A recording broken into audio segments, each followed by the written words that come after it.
안녕하세요. 올해로 30대 중반이 된 남자입니다. 젊은 나이에 빨리 자리 잡기 위해 악착같이 돈 모았지만 모든 것을 잃은 기분입니다. 한 여자와 불같은 사랑에 빠져 뜨거운 사랑을 나누었던 것이 가져온 비극을, 제 기구한 사연을 들어봐 주세요. 제가 아내를 처음 만난 건 군대에 있을 때였습니다. 갓 입대해서 아무것도 모르던 이병에서 일병으로, 그리고 상병 진급을 얼마 안 남기고 있을 때였습니다. 시커먼 사내놈이 휴가를 나가서 할 일이 뭐가 있겠습니까? 그저 시간 맞는 동네 친구들 만나서 맨날 부어라 마시는 게 일이었죠. 그날도 동창 놈들과 술자리를 갖고 있었는데 그날따라 운이 좋은 건지 젊고 예쁜 여자들이랑 같이 합석을 해서 놀게 된 겁니다. 그때 당시도 지금과 마찬가지로 군인이라면 인기가 별로 없었거든요. 지금처럼 인터넷이나 휴대전화가 발달된 때도 아니어서 아무래도 군인은 자주 만나기가 힘들고 연락도 쉽지 않으니 별로 선호하는 연애 상대는 아니었죠. 게다가 군 입대를 하기 전에 만난 것도 아니고 잠깐 휴가 나온 군인이 같이 술 먹자고 꼬시는 이유가 참 뻔하지 않겠어요? 아무튼 그런 이유로다가 군인들끼리 모여서 놀다가 여자들에게 말을 붙이면 반응이 영 시원치 않았었는데 그날따라 같이 모인 친구들 중에서는 아직 군 입대를 하지 않은 애들도 몇 명 있어서 그랬던 건지 쉽지 않게 잡은 기회에 신나게 먹고 마시고 놀았습니다. 젊은 남녀가 가진 자리다 보니 자연스럽게 짝이 나뉘게 되거든요. 유치하게 소지품 뽑기를 하거나 손가락으로 마음에 드는 이성을 지목하거나 한 건 아니고요. 그냥 자연스럽게 제일 목소리 크고 힘 좀 쓰는 놈 순으로 한 명씩 골라 앉다 보니 그렇게 된 셈이었죠. 남자들끼리는 왜 서열이라는 게 암묵적으로 존재하잖아요. 그 순서대로 마음에 드는 여자를 찜했다고 보시면 이해하기가 더 쉬울 것 같습니다. 아무튼 그렇게 제 옆에 앉게 된 아가씨는 많은 면에서 제 가슴을 두근거리게 했습니다. 재미난 이야기가 나올 때마다 박장대소를 하며 슬쩍슬쩍 저를 터치하는 것도 그렇고 술이 약한지 제법 취해서 끼를 부리는 것도 참 기분이 묘하더군요. 그렇게 몇 시간 사이에 저희는 한 몇 년 연애한 커플처럼 친해졌고 그녀와 저는 테이블 밑으로 몰래 손을 잡고 있기도 했습니다. 그 아가씨도 제가 마음에 들었던지 다음 날에도 만날 수 있냐는 물음에 좋다고 하더라고요. 그렇게 다음 날에도 그 다음 날에도 저는 그 아가씨와 데이트를 하고 그러다 보니 쑥스럽지만 남녀가 만나 할 일이 또 뭐가 있겠습니까? 함께 밤을 보내기도 여러 날, 원래도 쏜살같이 흘러가던 휴가날은 여자랑 보내니까 더 빨리 지나가더라고요. 그렇게 부대로 복귀하는 날이 되었습니다. 저는 그 아가씨와 사귀어보고 싶었습니다. 아니, 이 정도면 깊은 사이라고 생각해도 된다고 여겼는데 왠지 시원한 답을 주지는 않더라고요.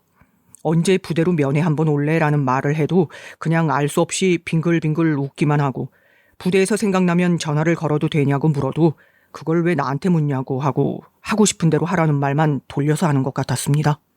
태어나서 죽을 때까지 남자가 여자 마음을 어떻게 꿰뚫어 볼 수가 있겠습니까? 그저 그러려니 하며 저는 근무지로 복귀할 수밖에 없었죠. 그렇게 무료한 군 생활을 이어가던 중 그녀로부터 뜻밖의 편지를 받았습니다. 편지 내용을 보고선 저는 떡 벌어진 입을 다물지 못했습니다. 제가 아직도 차마 버리지 못하고 가지고 있는 편지를 토시 하나 빼놓지 않고 옮겨보자면 이렇게 쓰여 있었습니다. 오빠, 나 기억하지? 여기 날씨가 진짜 더운데 거기는 얼마나 더운지 상상이 안 가네. 더위를 안 먹으려면 먹을 걸 잘 먹어야 된대. 딴 군인들 밥 2그릇씩 먹을 때 오빠는 3그릇 먹어야 돼. 알았지? 내가 갑자기 편지를 해서 놀랐을 오빠 생각하니까 갑자기 웃긴다. 이런 말을 편지로 해도 될진 모르겠지만 그래도 알려야 할 것 같아서. 나 아이를 가진 것 같아. 아빠인 오빠는 꼭 알아야 할 것 같아서 이렇게 알리는 거야. 사실 혼자서 어떻게 해야 할지 모르겠고 당황스럽기도 해. 할 수 있을 때 전화해 줄 수 있어? 엄마한테 들키기 전에 오빠랑 얘기를 하는 게 좋을 것 같아서 편지를 보내. 연락 기다릴게. 참으로 놀라운 소식이 아닐 수 없었습니다. 편지를 받은 그날 점호를 마치고 소등하고 누웠는데 입대하고 나서 처음으로 잠이 안 오더라고요. 군대가 불을 끄면 정말 깜깜하거든요. 칠흑 같은 어둠 속에서도 제 눈앞이 깜깜한 기분이었습니다. 이리저리 뒤척이니 잠귀 밝고 예민한 선임이 엄청 짜증을 내더라고요. 에라 모르겠다. 잠이나 자자. 제가 내린 결론은 단순했습니다. 다른 방법은 생각할 잔꾀도 없었습니다. 저는 그저 당연히 그녀와 제 아이를 책임져야겠다는 생각뿐이었고 아직 군인 신분으로 어떻게 두 사람을 먹여 살릴지부터 고민을 하는 것뿐이었습니다. 다음 날이 되자마자 저는 편지에 적힌 번호로 전화를 걸었습니다. 그녀의 목소리가 조그맣게 수화기에서 흘러나오자 왠지 울컥하는 기분도 들더라고요. 저도 모르게 울먹이며 제가 책임지겠다고 선언했습니다. 그리고 그녀와 다음 휴가 때 만나기로 약속도 잡았죠. 밖에서 기다리고 있다는 생각이 드니 하루하루가 어찌나 시간이 안 가든지 그렇게 이를 악물고 하루하루를 버텨내다 보니 휴가날이 되었고 드디어 그녀를 만날 수 있었습니다. 버스터미널로 저를 마중 나온 그녀는 어쩐 일인지 수척해져 있었습니다. 제가 알기로는 임신을 하면 여자들이 배도 부르고 살도 많이 찐다고 알고 있었는데 두 눈은 퀭하고 뭔가 푸석푸석해 보이는 게 걱정이 될 정도더군요. 왜 그런지 물었더니 그녀가 말했습니다. 입덧이 조금 심한 편인 것 같아. 아무것도 못 먹고 가끔 당기는 것만 조금 먹는 게 다야. 그 길로 저는 그녀를 데리고 여기저기 다니면서 먹고 싶었다던 과일이며 음식들을 잔뜩 사서 근처의 허름한 여관으로 향했습니다. 그렇게 먹고 싶었다던 포도를 몇 알 씻어서 급한 대로 종이컵에 담아주었더니 잘 먹더라고요. 짬뽕이 먹고 싶었다는 말에 중국 음식도 같이 시켜서 먹었고요. 짬뽕은 생각보다 많이 먹지는 못했습니다. 갑자기 잠이 막 쏟아진다고 먹다가 벌렁 누워버렸거든요. 잠이 든 그녀를 보니 더욱 안쓰러운 마음이 들었습니다. 더는 지체할 시간이 없다는 생각에 그녀를 집에 바래다 주고 저도 집으로 가 이실직고를 했습니다. 사귀던 여자친구에게 아이가 들어섰다는 말을 듣자 아빠는 노발대발하며 저에게 마구 삿대질을 했고 엄마는 이마에 손을 짚고 연신 고개를 저었습니다. 그렇게 큰일은 네 마음대로 저질러 놓고 부모에게 뭘 잘했다고 말하는 거냐? 다 큰 놈이 왜 그렇게 생각이 없어? 일부러 이런 일을 저지르냔 말이야. 네가 만나는 그 여자애네 집도 알만한 집구석이다. 어디 여자애를 그렇게 함부로 내돌렸으면 식도 올리기 전에 그 어린 나이에 애를 빼서 돌아다녀. 나는 싫다. 어디 가서 창피해서 말도 못해. 아버지는 예상보다 더 불같이 화를 냈습니다. 늘 체면을 중시하시던 아버지, 역시나 식도 올리기 전에 배가 불러올까봐 남의 눈을 의식하는 것 같았습니다. 그나마 어머니는 제 편을 들어주며 현실적으로 대안을 찾아보자고 나섰습니다. 그만하세요. 이미 벌어진 일 어떻게 할 수 있겠어요. 자식은 하늘이 내려주는 거라던데 이렇게 될 일이었겠죠. 아무리 자식을 갖고 싶어도 못 갖는 사람들도 있는데 이미 들어서 애한테 그런 막말까진 하진 맙시다. 우리 애도 잘못이 있죠. 속상하긴 여자 쪽 부모가 더 속상하고 심란하지 않겠어요. 날 박는 대로 그쪽 집안 부모님을 만나서 사과도 하고 얼른 날부터 잡읍시다. 사실 애가 들어섰다는데 승낙이랄 것도 없었죠. 그저 길길이 화를 내는 부모님을 일단 진정시키는 게 급선무였습니다. 여자친구네 집도 마찬가지였습니다. 처음 인사를 드리러 갔던 날 초면이지만 인사를 하러 갔다기보다는 무릎을 꿇고 빌러간 거나 다름없었죠. 어쨌거나 저는 처녀를 임신시킨 죄인 아니었겠습니까? 장모님은 절 보자마자 매섭게 흘겨보며 말했습니다. 멀쩡한 처녀를 임신시켜도 유분수라더니 어떻게 내 딸한테 이런 일이 일어날 수가 있어. 너 입이 달렸으면 얘기해봐. 네가 지금 군대도 다 마치지 못하고선 내 딸한테 엄한 짓을 저질러? 아내가 바가지를 긁으면 저런 모습일까요? 아내와 똑같이 생긴 장모님이 매섭게 소리를 질러대자 갑자기 오금이 절어오는 듯 했습니다. 너무 무서웠어요. 분대장이 갑자기 저를 불러서 얼차려를 준다고 해도 그것보다 무섭진 않았을 겁니다. 장모님은 한참을 그렇게 저에게 쏘아대시더니 분이 좀 풀렸는지 그래, 아버님 어머님은 뭘 하시냐고 물으시며 본격적인 호구 조사를 하시더군요. 어머님은 가정주부, 아버지는 조그맣게 가게를 하신다고 했더니 그래서 가게 이름은 무엇인지, 뭘 주로 파는지, 달에 얼마나 수입이 들어오는지 어찌나 꼬치꼬치 캐묻던지요. 별 볼 일 없는 집안이네. 돈 없고 백 없는 지갑니 집안이구만. 애를 가져도 좀 좁은 좋은 집안에 시집을 가게끔 하면 얼마나 좋아. 장모님의 비아냥거리는 소리가 제 가슴을 찌르는 듯 막 자존심이 상했습니다. 저희 부모님이요? 큰 돈을 버시지는 못했지만 평생 성실하게 산 분들인데 저 때문에 남의 입에 그렇게 오르내리니까 그건 정말 화가 났습니다. 그렇다고 그 집은 뭐 그렇게 잘 살았는 줄 아세요? 저희 집보단 기울었으면 기울었지 절대 저희 집에 대고 돈 없네, 가난하네 손가락질할 수준은 절대 아니었다 이 말입니다. 아무튼 그래도 남자인 제가 대신 그 모든 수모를 겪고 이렇게 휴가 나온 김에 양가 부모님께 결혼 승낙금 받고 복귀해야겠다는 생각에 양가 부모님의 만남을 주선했습니다. 동네에 깔끔한 식당을 예약해서 부모님을 모시고 갔습니다. 얼마간 기다리자 그녀가 장모님을 모시고 들어섰는데 저희 아버지의 얼굴빛이 눈에 띄게 어두워지는 것을 목격했습니다. 어머, 사장님? 사장님을 여기서 뵙네요. 아우, 사장님 아드님이신 줄 꿈에도 몰랐네. 여기가 사모님? 왠지 사장님이랑 분위기가 비슷하셔. 알고 봤더니 장모님과 아버지는 구면이었습니다. 장모님의 집은 동네에서 이모네 국밥집으로 유명한 곳이었습니다. 장모님이 음식점을 하시냐고요? 아니요, 그냥 일반 가정집인데 동네에 학생이며 백수며 노름꾼들이 지나가다 들러 밥도 먹고 술도 좀 마시고 도박도 좀 할 수 있는 그런 곳이 장모님네 집이더란 말입니다. 동네에서 집일하는 아저씨들끼리 심심하면 이모네 국밥집이니 와라 해서 거기서 술판 노름판을 벌이는 곳이었죠. 아버지는 노름이라면 딱 질색이지만 어쩌다 근처 상인들이랑 어울리다가 휩쓸려 가본 적이 있었다고 합니다. 아버지가 질색을 하고 다시는 안 갔던 건 그런데 모여 노는 사람들이라면 수준이 다 미리 보이지 않습니까? 장모님도 마찬가지였다고 합니다. 하는 행동이며 말본새가 천박하고 대낮부터 그러고들 있는 모양새가 영 꼴보기 싫어서 다신 가질 않고 있었는데 그 사람이 사돈될 사람으로 눈앞에 떡 나타나다니 기가 막힐 노릇이었던 겁니다. 아버지는 말했습니다. 이제 와서 반대할 수 있는 상황은 아니지만 이 결혼을 꼭 시켜야 하는 건지 나는 잘 모르겠다. 솔직히 그런 집안에서 자란 애가 뭘 그렇게 배웠겠냐. 아버지도 안 계시다는데 돌아가셨는지 어디서 사는지도 어느 것도 명확한 것이 없고 막말로 그 집에 드나드는 사람 중에 누가 아버지인 줄도 모르는 것 아니냐? 나는 싫다. 동네 창피하다. 이 사람들이 내가 그 여자랑 사돈 맺은 걸 알면 나는 자존심이 상해서 살 수가 없다. 저도 뱃속에 아이가 없었다면 다시 한번 고심을 해볼 수도 있었을 겁니다. 그렇지만 저희 사이에는 이미 애가 있지 않습니까? 이미 와이프 배는 불러오기 시작했고 저는 더 이상 물러설 곳이 없었습니다. 그리고 그거 아세요?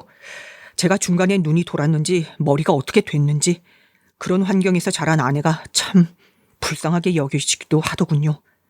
제가 그녀를 고루해주고 싶다는 이상한 사명감, 정의감, 아무튼 그런 마음까지 들었습니다. 아내와 아이, 저, 그리고 이렇게 셋이 단란한 가정을 꾸려 잘 사는 모습을 보여주고 싶었습니다. 그렇게 저는 전역을 하자마자 혼인신고부터 했고 아빠가 되었습니다. 배가 많이 불러 식은 나중에 차차 올리기로 했던 것이 아직도 올리지는 못했네요. 아무튼 아이가 태어나면서 저는 돈을 벌어야 했습니다. 둘 다 젊은 나이다 보니 아무것도 가진 것 없이 시작해야 했었는데 처가는 10원 한 장도 빌려줄 형편이 못 되었고 저희 집도 그렇게 잘 사는 건 아니었지만 제 결혼에 대해 썩 내키하지 않았던 것도 있었던 터라 큰 지원을 기대하긴 어려웠습니다. 더구나 엄격하신 아버지는 사내놈이라면 자기가 저지른 일은 스스로 책임져야 한다는 신념이 확고한 분이셔서 더더욱 금전적인 도움을 기대하기 어려웠죠. 그래서 저는 정말 닥치는 대로 돈을 벌었습니다. 가진 것이라곤 혈기왕성한 몸뚱이여서 막일부터 시작해서 안 해본 일이 없었습니다. 하루가 24시간이지 않습니까? 저는 하루 3시간, 4시간만 잠깐 눈만 붙이는 정도로 잠을 자고 나머지는 무슨 일이라도 해서 돈벌이에 전념했습니다. 얼마나 고되게 돈을 벌었는지 짐작하실 만한 얘기를 해보자면 어느 날은 새벽에 일을 나가는데 이빨이 너무 아픈 겁니다.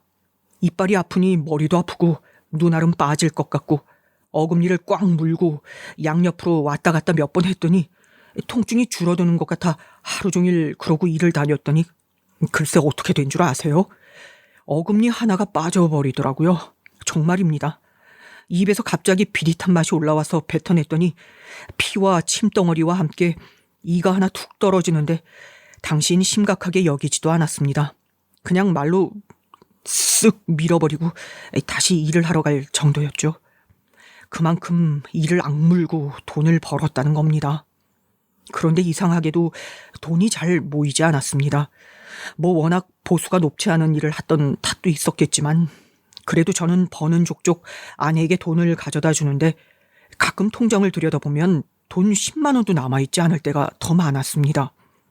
대체 돈을 다 어디다가 쓰는 거냐라고 물으면 아내는 갓난쟁이 키우는데 요즘 돈이 얼마나 많이 들어가는 줄 알아? 당신이 뭘 알겠어. 집에나 붙어 있어 봐야 애도 보고 집안 살림도 좀 체크하고 그럴 수 있는 거지. 허구한 날 자기는 일밖에 모르잖아. 그리고 나도 돈 벌 수 있어. 그러면 애는 누가 보는데? 지금 돈 버는 유세 부리는 거야? 많이나 벌어다 주면서 그럼 내가 말을 안 해.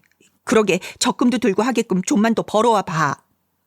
이렇게 얘기해버리면 또 할 말이 없지 않겠습니까? 제가 봐도 돈 좀 모았다 싶으면 귀신같이 빠져나갈 일들이 생기긴 하더라고요. 집주인이 갑자기 보증금을 올려달라질 않나, 멀쩡하게 잘 굴러다 차가 고장나 생각지도 못한 수리비가 들질 않나, 이대로는 안 되겠다 싶었습니다. 몸은 점점 골마가는 게 느껴지는데 돈이 모이질 않으니 점점 초조해지더라고요. 한 1년 바짝 일해서 큰돈 한번 만질 수 있는 방법 없나 여기저기 수소문을 하던 중에 고등학교 친구 중 하나가 연락을 해왔습니다. 혹시 배를 타볼 생각 없냐고 묻더라고요.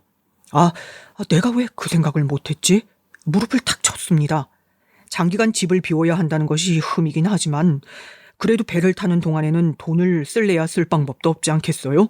거기 있는 동안 버는 돈은 고스란히 모을 수 있을 테고 시급이나 주급으로 쳐도 지금 어디에서 일해도 훨씬 더 많이 받을 거란 계산이 들었거든요. 게다가 한 푼이라도 아쉬운 생활에 제 입으로 들어가도 밥값이며 물값이며 이것저것 배 위에서 다 해결하면 푼돈이라도 생활비가 덜 나갈 듯도 싶었고요. 아내에게 원양어선에 타는 일을 해봐야겠다고 이야기했습니다. 한번 다녀오면 들어오는 벌이의 액수를 듣자 은근 화색이 돌기 시작했습니다. 결국 마지못해 못 이기는 척하면서 허락을 해주는 말을 했지만 은근히 등을 떠미는 것 같은 기분이 들기도 했습니다. 그런데 오래 나가 있어야 된다니 제일 걱정인 건 오빠지. 그런데 남자가 그렇게 결정했다는데 여자가 뭐라고 초를 치면 안 되잖아. 잘 다녀와 오빠. 너무 보고 싶을 것 같은데 이것도 적응이 되겠지?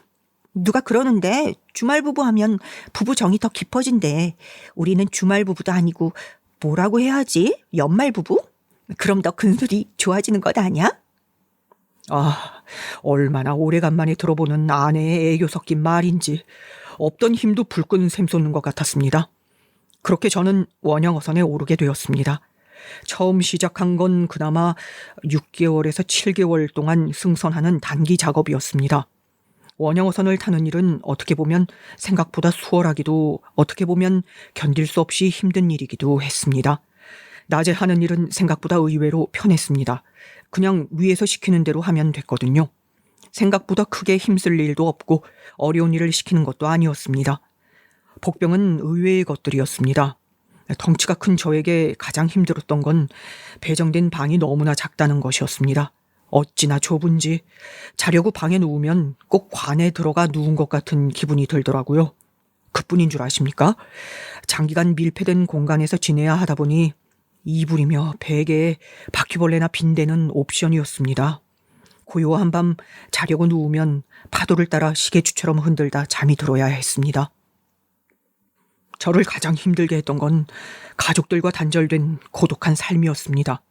아내와 전화 한 통화 하는 것이 군대에 있을 때보다 더 어려운 것이 하늘의 별 따기와 같았으니까요. 아이는 점점 커가는데 그 고사리 같은 손을 잡아볼 수도 없고 옹알옹알거리는 목소리조차 들을 수 없었던 배 안에서의 생활은 지옥 그 자체였습니다. 그래도 사람이 살려면 못하는 일이란 없다는 게 맞는 말인지 저는 점차 배에서의 생활에 적응해가기 시작했고 첫 해에는 배에서 반년, 육지에서 반년 이렇게 지내던 것을 점차 1년, 2년까지도 길게 배를 타고 나갔다 오기도 했습니다. 그러다가 처음으로 3년이라는 기간 동안 원양어선을 타고 집에 돌아갔더니 글쎄 아이가 너무도 충격적인 말을 뱉으며 저를 맞이하였습니다. 안녕하세요, 아저씨. 오랜만이에요. 무슨 소리냐며 화를 냈더니 딸아이가 우리 아빠는 이 사람인데요 하면서 웬 사진을 하나 가져와서 보여주는 겁니다. 처음에는 제 눈을 의심했습니다. 선명하게 보이는 그 얼굴, 그 사람은 다름 아닌 제 친구였습니다. 기억하시나요? 저에게 원양어선을 타라고 권했던 제 절친한 중학교 동창 말입니다. 제가 놀라 아무 말도 하지 못하고 있는 와중에 아내가 집으로 돌아왔습니다. 아내는 저를 보고 깜짝 놀라는 눈치였습니다. 제가 돌아온다는 날짜를 착각하고 있던 모양이었습니다. 아니, 제가 온다는 것을 아예 잊고 있었던 것일 수도 있죠. 저는 아내에게 딸 아이가 가져다 준 사진을 들이대며 따졌습니다. 이게 대체 무슨 사진이냐고. 왜 내 친구가 내 마누라와 내 딸과 이렇게 다정스럽게 꽃구경을 가서 사진을 찍은 거냐고. 딸이 내 친구를 아빠라고 부르던데 대체 어떻게 된 일이냐고. 그러자 와이프는 눈 한 번 깜빡이지도 않게 천연덕스럽게 이야기하더군요. 아, 그거? 당신 친구 맞아. 당신은 몰랐겠지만 여자 혼자 애를 키운다는 게 쉽지가 않더라. 애도 아빠를 많이 찾았고 뭐니 뭐니 해도 엄마 품이랑 아빠 품은 다른 법인데 애도 아빠 그늘이 필요하지 않았겠어? 그리고 그 친구는 당신이랑 나한테 미안해하는 마음에 우리한테 더 잘하는 것도 있었어. 괜히 자기가 원양어선이니 뭐니 주선을 해서 자기도 힘들고 나도 혼자서 과부처럼 애를 키우게 만들었다고. 친구 딸이면 자기 딸이나 다름없으니까 집안에 남자가 해야 할 일이 있으면 언제든지 자기를 불러달라고까지 해서 이렇게 된 거야. 그렇다고 외간 남자와 이렇게 다정하게 부부라도 된 양, 자식이라도 둔 양 다니는 게 맞단 말입니까? 여러분은 이 말을 믿으실 수 있겠습니까?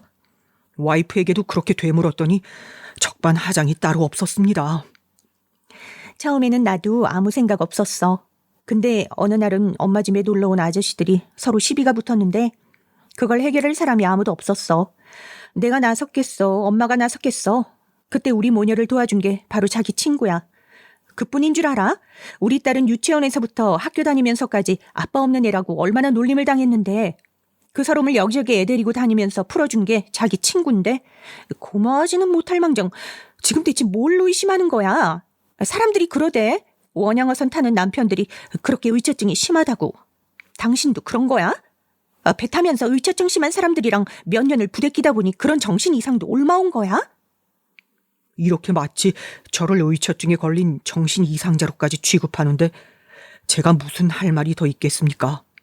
그래, 좋다 이겁니다. 그동안 그런 일들이 있었다니 다 아내 말을 믿는 셈 치고 아이에게는 그래도 아빠가 누구인지는 제대로 알려줘야 할 것 아닙니까? 그럼 아이가 아빠를 내 친구로 알고 있는 건 어떻게 설명할 거냐고 하니 애가 그 사람을 아빠라고 부르는 건 워낙 어려서부터 왔다 갔다 하니까 아저씨 하다가 자연스럽게 그렇게 된 거야. 언젠가는 알려줘야지. 당신이 아빠인데 그걸 언제까지 안 알려주고 배기겠어? 근데 지금 당장은 안 돼. 이 동네 사람들, 애 친구들 다 그 사람이 애 아빠인 줄 알고 있어. 난 애한테 그런 망신은 못 주겠어. 당신 계속 배 타고 나가 있었던 것, 그렇게 노래 부르던 내 집 장만하려고 그러는 거잖아. 집 사고 이사 갈 때까지만 기다려주면 안 돼? 제 아내가 이렇게 충격적으로다가 기가 막히게 말을 잘하는 여자인 줄 알고 계셨습니까? 모르셨겠죠. 같이 산 날은 많지는 않지만 그래도 10년을 부부의 인연을 이어온 저도 처음 한 사실인데요. 말문이 턱 막히더군요. 그렇지만 믿기 어려우시겠지만 예, 저는 아내의 의견을 받아들였습니다. 아내의 말도 일리가 있어 보였거든요. 갑자기 웬 남자가 나타나서 내가 얘 아빠요라고 하면 사람들이 얼마나 개족보의 콩가루 집안이라고 수군대겠습니까? 내 딸에게 그런 이야기가 흘러들어가게 하고 싶지는 않더군요. 그 대신 저는 아내에게 선언했습니다. 이제 앞으로 다시 원양어선을 타는 일은 없을 거라고. 당신 말대로 집안의 가장인 내가 집을 너무 오래 자주 비우니 이런 말도 안 되는 일이 일어나는 것 아니냐. 나는 이제 앞으로 이 집에서 쭉 당신과 내 딸과 함께 살 거라고. 그래서 모든 것을 바로 잡겠다고. 내가 친구를 만나 단단히 주의를 주고 또 내가 줄창 집에 있으면 걔도 우리 집에 앞으로 드나들 일 없을 테니 그리 알고 있으라고 말입니다. 그리고 며칠 후 저는 친구놈을 찾아갔습니다. 대체 무슨 속셈으로 그렇게 나도 없는 내 집을 그 뻔질나게 드나드는 거냐고. 가서 대뜸 멱살을 쥐고 흔들까? 아님 주먹을 한 대 날려줄까? 별 생각을 다 했지만 막상 친구놈의 얼굴을 보니 생각과 다른 말이 눈물과 함께 튀어나왔습니다. 제가 건넨 의외의 말, 여러분이 들으면 깜짝 놀라실 만한 말이 무엇인지 아십니까? 고맙다고. 내가 없는 동안 내 아내와 딸을 보살펴줘서 정말 고맙다고. 제가 그렇게 빌듯이 말을 했단 말입니다. 그리고 덧붙였습니다. 이제는 내가 돌아왔으니 더 이상 신경 쓰지 않아도 된다고. 내 아내와 내 아이, 내가 앞으로 잘 건사하겠다고. 두 손 모아 이야기했더니 친구도 좀 머쓱해하는 눈치더군요. 그래, 내가 너무 오지랖이었다는 거지. 나중에 술이나 한 잔 더 사라. 그렇게 모든 일이 일단락되는 듯 했습니다. 저는 가족들과의 생활을 다시 시작했습니다. 그런데 집에서의 생활은 제가 배에서 꿈꾸었던 것과는 매우 달랐습니다. 딸아이는 저를 대면대면하게 대했고 아내 역시 갑자기 생긴 남편이라는 존재가 영 불편한 눈치였습니다. 요즘 애들은 참 사춘기가 빨리 온다죠. 저는 딸아이 대하기가 정말 어렵더라고요. 한 번은 학교 갈 준비를 하기에 방에 가서 머뭇머뭇 아빠가 머리 묶어줄까 하고 물으니 아주 앙칼지게 대답을 했어요. 아빠는 내가 아직도 어린애인 줄 알아? 이젠 내가 다 알아서 할 줄 알아. 아빠 방이랑 몸에서 할아버지 냄새나. 내 방에 들어오지 마. 아내도 마찬가지였습니다. 처음에는 그냥 말없이 불편한 기색을 내비치던 것이 한 달이 지나고 두 달이 지나자 점차 노골적인 구박으로 변하기 시작했습니다. 아내가 저를 구박하는 이유는 크게 세 가지였습니다. 놀랍게도 세 가지나 된다는 사실. 믿겨지십니까? 제가 보기에는 뭐 대수롭지도 않은 트집을 잡아서 저를 못마땅해 하는 것 같았는데 여러분이 보기에도 그런가 한번 봐주십시오. 아내가 저를 구박하는 이유 첫째, 제가 너무 지저분해서 참을 수가 없다는 겁니다. 저는 억울합니다. 배에서 생활하는 놈이 깔끔을 떨 일이 뭐 그리 많았겠습니까? 직업병이라는 말도 있지 않습니까? 직업병처럼 몸에 배어버린 습관이란 게 무서운 것이 집에서도 그리 청결하지 못하게 보였나 봅니다. 수염 좀 깔끔하게 다듬을 수 없냐? 왜 그리 늘 한두 가닥씩 보기 싫게 삐져나와 있는 거냐? 손발톱은 왜 그리 길고 지저분하냐에서부터 시작해서 제 옷가지나 제가 덮은 이불 같은 것들은 걸레짝보다 못한 취급을 했습니다. 심지어 제가 앉고 지나간 자리는 그렇게 환기를 해대고 곧바로 청소기를 가져와 먼지를 빨아대니 어디서 바퀴벌레가 나와도 그렇게 더럽다는 취급은 안 했을 것 같더군요. 둘째는 제가 식탐이 너무 많아서라는 이유였습니다. 네, 이건 저도 좀 인정합니다. 선생님들, 원양어선에선 제일 많이 먹는 음식이 뭔지 아십니까? 라면입니다. 라면. 국물라면은 기본이고 비빔라면, 짜장라면, 컵라면 등등 종류도 다양하게 라면을 먹습니다. 그뿐입니까? 널려있는 게 생선이다 보니 오지렁어 라면, 참치 라면, 꽃게 라면, 어쨌든 라면을 제일 많이 먹었고 그 다음엔 그냥 각종 고기 조금 구워 먹거나 인스턴트 음식들을 조리해 먹는 셈이었습니다. 그러다 보면 집밥이란 게 얼마나 그리워지는지 아십니까? 아주 뜨겁게 펄펄 끓인 국 한 대접이 간절하고 제철 채소로 막 무쳐낸 각종 나물 반찬은 생각만 해도 군침이 돌았습니다. 새로 지은 쌀밥, 배 위에는 왠지 밥도 집에서 먹는 밥맛과는 다릅니다. 그리고 재료에 맞게 볶고 찌고 끓이며 더한 손맛이 참 그립더란 말입니다. 쓸데없이 계란말이 이런 것들이 먹고 싶어지는 게 배 위의 밥상입니다. 그러다 보니 이왕 먹는 밥, 그토록 먹고 싶었던 집에서 먹는 밥, 제 입맛에 맞게 맛나게 먹고 싶었던 것도 어느 정도 사실이니 인정하는 부분도 있다는 겁니다. 어느 날은 이를 빌미로 아내가 저에게 크게 화를 낸 적이 있는데 글쎄 이유가 뭔지는 아십니까? 한 번은 자고 일어났더니 집에 아무도 없는데 출출해서 주방에 가보니 웬일로 아내가 백숙을 한 냄비를 고아둔 겁니다. 백숙을 본 순간 얼큰한 닭게장이 생각나더군요. 부랴부랴 닭고기를 손질하고 각종 야채며 양념을 듬뿍 넣어 끓였더니 맛이 기가 막히더라고요.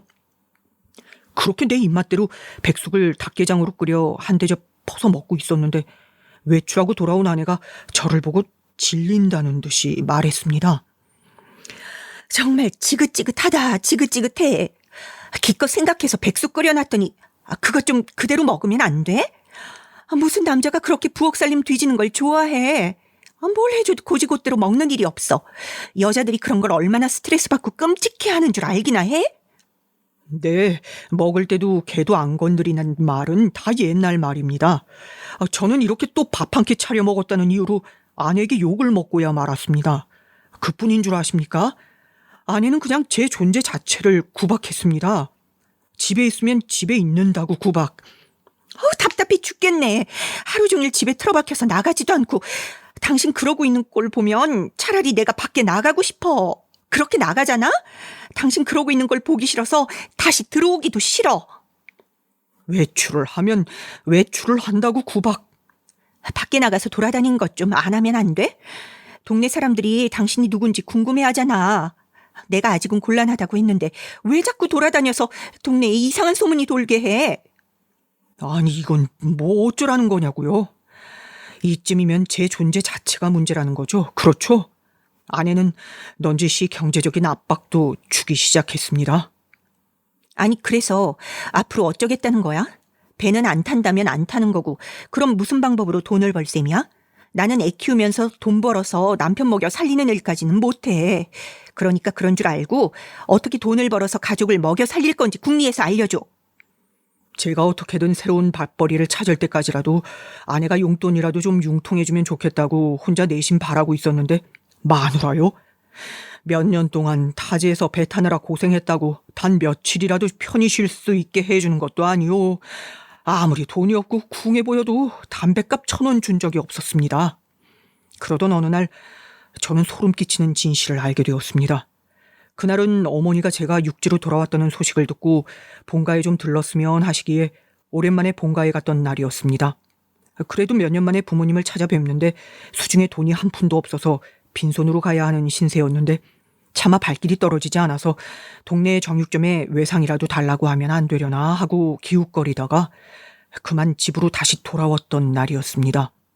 도저히 빈손으로 갈 수는 없는데 마침 집이 비어있길래 그러면 안 되는 줄 알면서도 아내의 방을 뒤지기 시작했습니다. 단돈 몇만 원이라도 나와라 하면서 아내의 화장대 서랍을 뒤지다가 실패. 이번에는 옷장을 열었는데 깊숙한 곳에서 웬 서류 봉투가 하나 나와서 열어봤더니 글쎄 우리 딸과 제 친구의 유전자 검사 결과서가 아니겠습니까? 서류에 나란히 적힌 제 친구와 제 딸의 이름이 너무나 이질적으로 느껴졌습니다.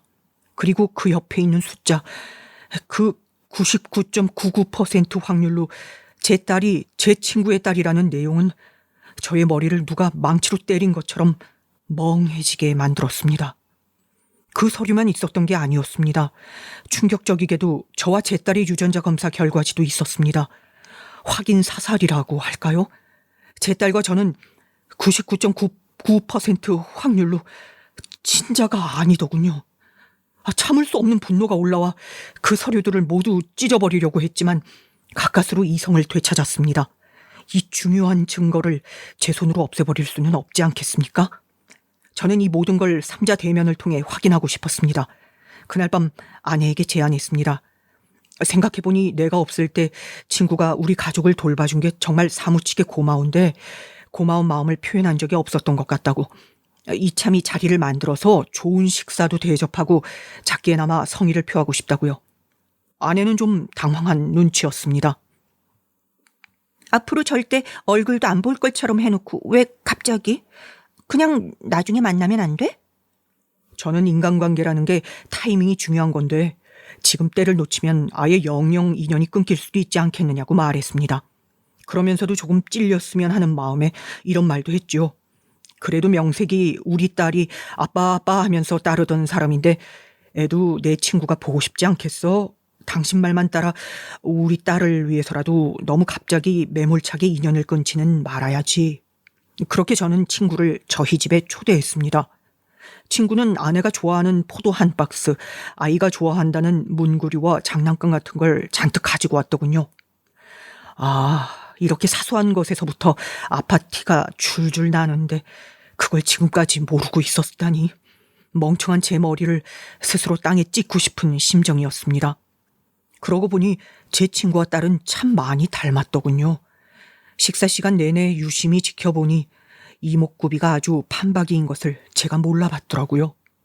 둘 다 왼손잡이인 것도 물에 빠진 고기는 잘 안 먹는 탓에 국에 있는 고기를 건져내 버리는 모습까지 누가 봐도 부녀지간인 것을 저만 멍청하게 속고 있었던 겁니다. 어색한 식사를 마치고 저는 어른들끼리 할 얘기가 있다는 핑계로 아이를 방으로 들여보냈습니다. 차를 마시면서 친구에게 먼저 물었죠. 그동안 내 가족을 돌봐줘서 이런 자리를 만들긴 했는데 문득 궁금하긴 하더라고. 그저 나한테 원양어선 타는 일자리를 소개해서 미안한 마음이 들어서라기에는 너무 지극정성이었던 것 같은데 무슨 이유라도 있는 거냐고 말입니다. 친구는 자기가 딱히 크게 뭘 한 건 없고 그냥 자기가 필요하다고 할 때에만 와서 도와준 일이 몇 번 있었다고 손사래를 쳤습니다. 그러고 보니 너 연애한 지도 꽤 됐지? 요즘 만나는 여자는 없냐고 물었습니다. 괜히 우리 집 챙기느라 여자도 못 만난 것 아니냐고 너스레도 떨면서요. 내가 참한 여자 한 명 소개시켜줄까 물으니 그 와중에 아내는 괜히 질투를 내는 것 같기도 하더군요. 중매 잘 서면 옷이 새벌이지만 잘못 서면 뺨이 석대라고 했어. 자기는 왜 혼자 잘 살고 있는 사람한테 괜히 여자를 소개해주겠다고 난리야? 자기가 괜찮은 여자를 알기나 해? 저를 무시하는 투로 따지던 아내의 얼굴이 삽시간에 하얗게 질렸습니다. 친구도 충격적인 광경을 목격한 듯 벌떡 일어서더군요. 제가 아내의 얼굴에 유전자 검사 결과 서류를 던져버렸기 때문입니다. 여자? 소개해줄 여자 하나 있지. 곧 이혼할 여자가 하나 있는데 마침 그 자식 애도 하나 키우고 있어서 둘이 같이 살면 딱 안성맞춤인 여자가 있어. 그게 누군지 알아? 바로 당신이야, 당신. 아내와 친구는 동시에 저에게 무릎을 꿇었습니다. 천인공노할 짓을 했다는 걸 알고는 있었던 걸까요? 따져보니 아내는 첫 만남 때부터 저와 제 친구와 번갈아 잠자리를 가졌던 걸로 계산이 되더군요. 제가 아내와 처음 만나게 된 술자리에 제 친구 놈도 있었는데 아내는 그때 친구 놈과도 눈이 맞았던 모양입니다. 그러다가 애가 생겼고 만만한 저를 애아빠로 몰아세워서 지금 이 지경까지 온 겁니다. 내 계산이 맞지 않냐고 아내를 추궁하니 울면서 제 바짓가랑이를 붙잡고 하는 말이 처음에는 진짜 오빠 아이인 줄 알았어. 피임을 제대로 안 하고 실수를 한 건 오빠랑이었으니까. 그래서 오빠한테 알린 거고 결혼한 거였어. 나도 애가 좀 클 때까진 몰랐어. 커가는데 뭔가 이상해서 검사를 해보니까 그렇게 된 거야. 그럼 왜 알자마자 알리지 않았냐고 따져 물으니 이미 알리기엔 늦어버렸다고 생각했어. 둘이 혼인신고도 했고 애도 이렇게까지 컸는데 이제 와서 아빠가 따로 있다는 말을 어떻게 할 수 있겠어. 지금도 이 사실을 알고 이렇게 길길이 날뛰고 난리를 치는데 무서워서 말을 못했단 말이야. 정말 적반하장이 따로 없지 않습니까? 그렇게 저를 무시하고 구박하던 여자가 그런 엄청난 짓을 저지르고도 제가 무서워서 그랬다니요? 친구놈이 갑자기 저에게 얼굴을 들이밀더군요. 이러지 마. 차라리 날 때려. 날 때려서 분이 풀린다면 얼마든지 때려도 좋아. 그래서 제가 어떻게 했냐고요? 진짜로 주먹을 날려버렸습니다. 나동그라진 친구놈의 몸에 이성을 입고 발길질을 하고 있는데 갑자기 벌컥 딸아이가 방문을 열고 나와 소리를 빽 지르더군요. 왜 때려요? 사람을 왜 때려요? 아저씨가 뭔데? 우리 아빠한테 그러지 마세요. 경찰에 신고할 거예요. 참 기가 막힐 노릇이었습니다. 피가 끓는다는 게 이런 건가요? 제 아빠 때린답시고 울면서 뛰쳐나와 저를 마구 꼬집고 밀쳐내면서 제 아빠 편을 막 들더라고요. 그 순간 모든 것이 허무해졌습니다. 전의를 상실했다는 표현이 맞을 겁니다. 딸아이가 제 친구 핏줄인 것은 바뀌지 않는 사실이고 이제 그것이 만천하에 드러나 버렸으니까요. 저는 아내와 이혼해야겠다는 마음을 먹었습니다. 다음날 아내를 불러 앉혀놓고 물었습니다. 그동안 내가 배 타면서 악착같이 벌어온 돈 가져와 보라고 말입니다. 그러자 아내가 우물쭈물하다가 한다는 말이 없어요라는 겁니다. 제 계산으로는 그래 생활비로 여기저기 융통하고 애 학원비며 옷값이며 넉넉하게 계산해도 3억은 남아야 맞거든요. 그 돈이 다 어디 갔냐고 물으니 막둥이가 아파서 병원비로 다 써버렸다는 겁니다. 막둥이가 누구냐고요? 어디 남사스러워 말도 꺼내지 못하는 이야기가 하나 더 있는데 말씀드리자면 아내의 늦둥이 막내 동생을 이야기하는 겁니다. 저희 처갓집에 대해서 이야기한 적이 있죠. 장모님네 집에 드나들던 놈들 중에서 누가 그랬는지 장모님이 덜컥 그 나이에 애를 가졌다고 한 일이 있었습니다. 그게 가능하다는 게 1차적으로 기가 차는데 아무튼 그렇게 됐고 늦둥이 아들을 혼자 낳아서 키우는데 애가 좀 많이 아파서 허구한 날 병원에 입원해 있다는 소리를 들은 적이 있긴 합니다.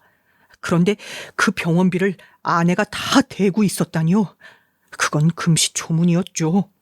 아내에게 마구 따졌습니다. 그 돈을 내가 어떻게 번 돈인데 나한테 한마디 상의도 없이 처가에다가 다 퍼줄 수가 있느냐.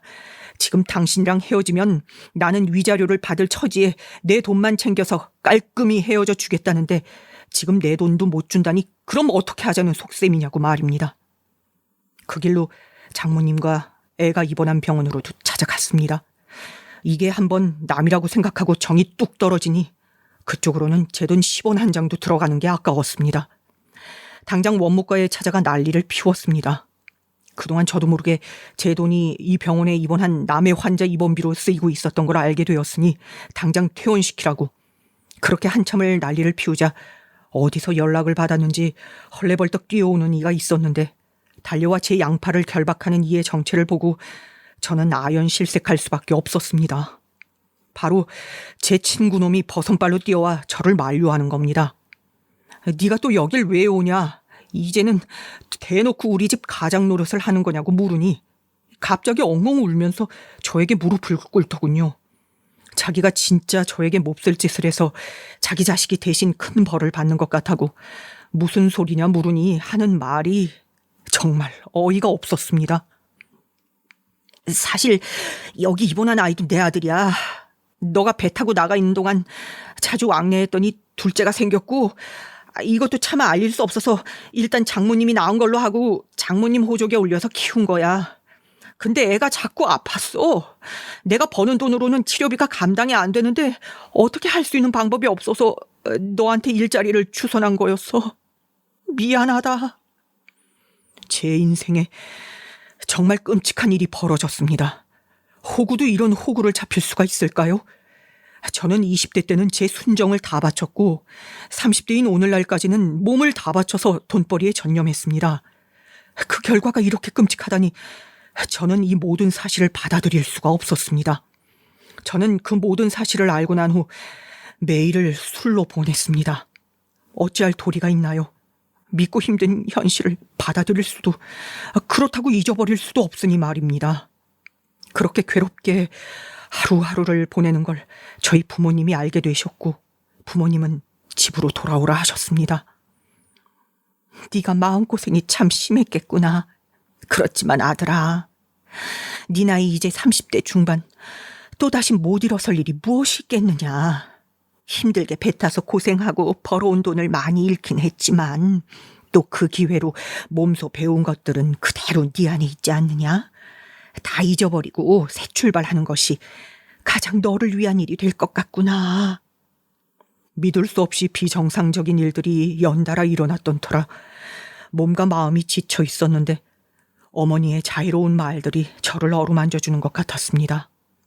그렇게 저는 아내와 딸을 떠나보냈습니다. 그리고 함께 배를 탔던 선장님이 제의를 해와 다시 몇 년간 떠날 채비를 하고 있었죠. 그러던 어느 날 아내가 저를 찾아왔습니다. 저와 떨어져 지내보니 자기가 얼마나 저를 사랑하고 의지했는지 알 것 같다며 저를 붙잡고 울며 매달렸습니다. 저와 헤어지고 제 친구와 살림을 차렸다고 들었는데 그 생활이 영 행복하지는 않았나 봅니다. 아픈 둘째도 이제 아내가 병수발을 드는 모양이었습니다. 그동안은 장모님이 울며 겨자 먹기로 자기 아들인 양 아이를 돌봤지만 이제는 모든 사실이 드러나서 그럴 필요가 없다고 생각했는지 낼름 아이를 보내버렸다고 하는 것 같더라고요. 딸아이는 그 일이 있고 난 후 더욱 예민해져서 벌써부터 반항을 하고 가출을 일삼듯이 하지요. 아이는 허구한 날 아파서 밤새 병간호를 해야 하는 날이 부지기수. 경제적으로 어려움을 겪다 보니 제 친구와의 사이도 나날이 악화되는 것 같더라고요. 아내의 말을 들으니 왠지 딱하기도 하고, 저는 그러면 안 되는 줄 알면서도 못 이기는 척 아내가 찾아오면 아내를 만나주곤 했습니다. 남의 여자를 만나 앉는다는 게 묘한 쾌감이 있더군요. 제 친구놈도 이런 맛에 제 아내를 몰래 만난 걸까요? 더구나 그렇게 앙칼지게 굴던 아내가 아주 순종적으로 변해 저에게 매달리는 걸 보니 아주 재밌기도 했습니다. 이왕 이렇게 된 것, 나만 망가질 수 없다는 생각이 들었고, 친구놈도 똑같은 심정을 겪어보면 좋겠다는 생각이 들어 저도 노골적으로 굴었습니다. 대놓고 아내 집을 찾아가 밥도 얻어먹고 잠자리도 했습니다. 딸아이를 마주칠 때면 아빠처럼 굴기도 했습니다. 친구놈의 얼굴을 불그락푸르락 했지만 방귀 뀐 놈이 성낸다고 자기가 해왔던 일을 모르진 않으니 체념한 듯 했고, 딸아이는 그런 모습들을 영 참을 수 없는지 반항이 더욱 거세졌습니다. 돈 버느라 밖으로 돌아서 그런지, 남의 자식이라는 생각이 들어서 그런지 애가 그렇게 엄마 아빠를 속썩이는 모습을 보니 그렇게 고소하고 통쾌할 수가 없더군요. 저는 불난집에 부채질을 하듯 더욱더 그 가족을 맴돌며 약올리듯 아내와 만남을 이어갔습니다. 그러던 어느 날 아내가 불러 나갔는데 뜬금없이 말도 안 되는 이야기를 했습니다. 글쎄 그게 뭔지 아십니까? 이번에는 정말로 제 애를 가졌다는 겁니다. 기가 막힐 노릇입니다. 내가 또 호구를 잡힐 줄 알고 나를 뭘로 보고 이런 거짓말을 또 하는 건가? 이야기를 듣자마자 냅다 뺨을 한 대 후려쳤습니다. 정신 차리라고. 언제까지 그렇게 임신한 걸로 가지고 장난질을 칠 거냐고 말입니다. 그러자 아내가 울면서 말했습니다. 이번엔 진짜야. 나 그 사람이랑 손끝도 안 닿은 지 오래됐어. 그 사람은 날 벌레 취급한단 말이야. 그런데 어떻게 이 애가 그 사람의 일 수가 있겠어? 나 다시 받아줘, 오빠. 나랑 이 애만 받아줘. 내가 그럼 다 포기하고 오빠한테 갈게. 우리 멀리 외국 같은 데 나가서 살면 안 돼? 아내의 계산적인 모습은 혀를 내두를 지경이었습니다. 그러니까 아내는 지금의 모든 상황을 벗어나고 싶었던 모양입니다. 자꾸만 사고를 치는 딸아이를 성인이 될 때까지 지지고 볶고 싸워가며 키울 자신도 없고, 자꾸만 아픈 막둥이를 언제 나을 줄 알고 돈이며 정성을 쏟기가 싫어진 겁니다. 모든 걸 내팽겨치고 도망가고 싶어 죽겠는데 마침내 애가 들어서니 그걸 빌미로 저에게 매달려 어디로든 떠나고 싶은 모양이었습니다. 저는 어떻게 해야 할까요? 설마 한 번 속이고 두 번 속여서 다 들키고 이 난리를 피웠는데 저에게 또 거짓말을 하는 걸까요? 아니, 설사 진짜 애 데리고 하면 그 아이는 어떻게 해야 하는 걸까요? 애만 데려와서 키우면 되나요? 제가 혼자 무슨 돈으로 무슨 수로 애를 키우고 애를 보면서 드는 여러 가지 복잡한 생각들은요. 저희 어머니는, 그리고 아버지는 그 여자랑 애를 낳았다고 데리고 들어오면 무슨 생각들을 하실까요? 제가 아직도 그 여자랑 만난다는 사실만으로도 기함을 하실 양반들인데. 그래서 저는 결정했습니다. 아내의 애가 설사 제 애라고 하더라도 저는 아내와 재결합할 생각은 추호도 없습니다. 아내에게 매몰차고 단호하게 말했더니 이번에는 스토커처럼 변해서 저에게 협박 문자며 전화를 막 하더군요. 정말 없던 오만 정도 다 떨어져 버렸습니다. 어느 날은 장모님까지 대동하고 저희 집 앞에 나타나 난동을 피워서 저희 아버지가 노발대발하며 물을 한 바가지 뿌리고 소금을 쳐서 내쫓기도 했습니다. 저요? 제 친구에게 가서 저도 사실을 고해주었습니다. 이번에는 내 차례인 것 같군. 그 여자가 이번에도 임신을 했다네. 그리고 내 애라고 하네. 너는 기분이 어떠니? 우리가 이로써 정말 절친한 친구가 되어버렸네. 누가 애비인지도 모를 애가 셋이나 있으니 이보다 절친한 사이가 어디 있겠어?